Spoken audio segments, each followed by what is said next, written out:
I think about this question and Monty Williams with the Detroit Pistons and a 12 loss uh, losing streak that he has right now with the Pistons. Then you got Dan Campbell, who people were calling for his job after his first season. We got Brandon Staley, who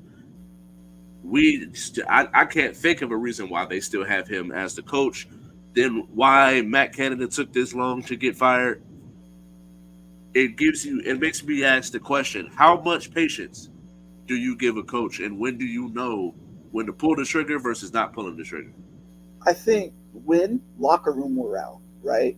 Like you look at our team, right? The Raiders, when they let go of McDaniels, you could tell like this is a team that didn't like playing football. They were a team that looked confused playing football, right? And then when you see when they let go, the joy, the exhale, like we can play again, we can breathe again, right? I think when it starts to creep into locker room morale, when player interviews tell the story, right? Like you mentioned, Matt Canada this past Sunday, Najee Harris wanted to say how much we suck so bad, right? They asked him, "Can you guys fix it?" And oh man, well, body language is everything, right? Right. I look at we said Dan Campbell, like you mentioned Dan Campbell, his first year where he didn't do good. I remember the Minnesota Vikings game where he blew a where they that season they blew the most they lost the most games by like 3 points or less or 7 points or less. And after the Minnesota Vikings game, I think it was like week 7, week 8, that was a game he cried. And the game where he cried, I feel like is when he gained the respect of the locker room because they was like, you know what, he gives a damn. So we're gonna give the damn the same way that he gives a damn, right? Then I look at the Chargers last year in the playoff game, right? Where Brandon Staley, he lost track of that team. He lost the respect of that team. Where I remember Joey Bosa had a 15-yard penalty without the field. He threw the helmet off, and his coach went to go give him the helmet, and he threw the helmet again. That shows a lack of respect. Or when you have players like Keenan Allen going on Twitter and saying, "Why the hell are we going for it?" Questioning your decision making in front of the masses, right? I think that's when you know, right? Your players are going to tell you the truth without throwing you under the bus, but you could just tell in body language. You could just tell by the spark.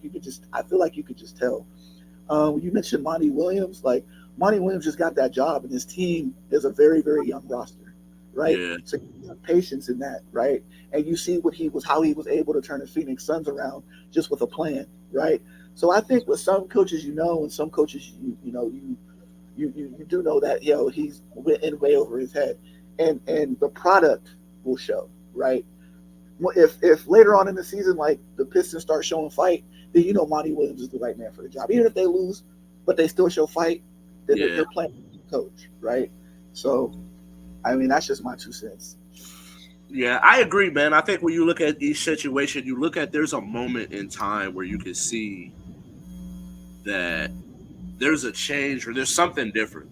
Like when you look at Josh McDaniels and then look at Antonio Pierce as a coach. Then you look at when they lost Gruden and got Vic Bisaccio. Like there was something that you could tell that the players are playing for this person. They may not be doing well. They might not make it to the Super Bowl or playoffs or whatnot. But there's something there. You can tell by watching Antonio Pierce as a coach. If he don't know, if there's nothing that you can tell, us being in that game against the Dolphins, and then we'll see what happens when we play the Chiefs. If we're in the game, given that the lackluster talent we have at quarterback in certain spaces on defense, I've seen enough to where I'm giving him a contract for the long term. And then when you look at like Brandon Staley, should have been gone. Matt Canada should have been gone. When you have those types of weapons, and it's like things aren't you're not meeting expectations. Those are things, the questions that you start to have, and you look at those instances where like Dan Campbell didn't have a roster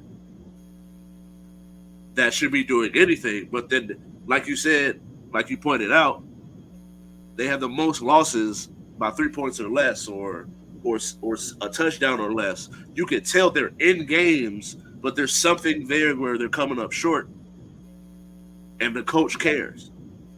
And so I think when you look at these situations, I think it's you can just feel it where you got to trust your gut. Where I feel like sometimes ownership is not willing to say we made a mistake, or the person that made the decision to hire these coaches are not willing to say they made a mistake, or they're too quick to pull the trigger instead of giving people patience.